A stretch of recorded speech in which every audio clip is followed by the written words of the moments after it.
Renee, after I left senior living only this past year, so I can tell you that being in senior living during the height of the pandemic and certainly going through the what we call the tail end of really the heaviness of the pandemic, I was working with families and I was working with seniors who, because of the great health scare impact, they didn't leave their houses. They didn't leave their apartments. They never saw anybody. So they had no human contact. And some of them, most of them didn't have animals.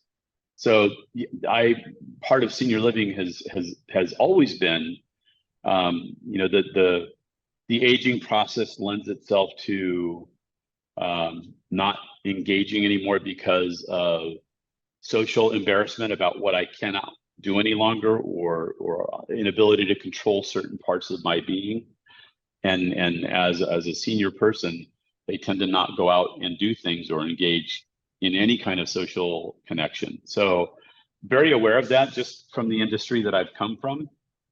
And the pandemic in and of itself, I think created a heightened sense for not just seniors, but I think they're seeing an awful lot of it in the youth of today.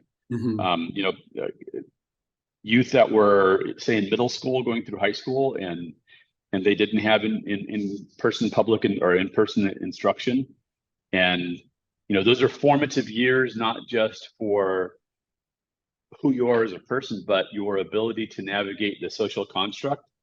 And so when you're limited from that opportunity to grow, I can see loneliness being even greater for that whole different subset of age demographic. Well, I mean, yeah, it gets lonely a lot. Bo was great. He's perfect. He's great company. But I like to have a human for company too, not just a kitty. Hey, what's going on, buddy? It's Marcel with Papa. Know you know who I am. I need two men in my life. I got a cat man and I need a human. The kind of talent you need for loneliness, we don't think comes with a healthcare degree. Instead, we do think that there is a talent. And we think that that talent is around empathy. This is the narrowest sidewalk I've ever seen. You have to understand the person that you're, working with, the environment that they're in. As a Papa Pal, you have to take that into consideration to provide the best support and services as possible. It is a lot more about being seen and being understood.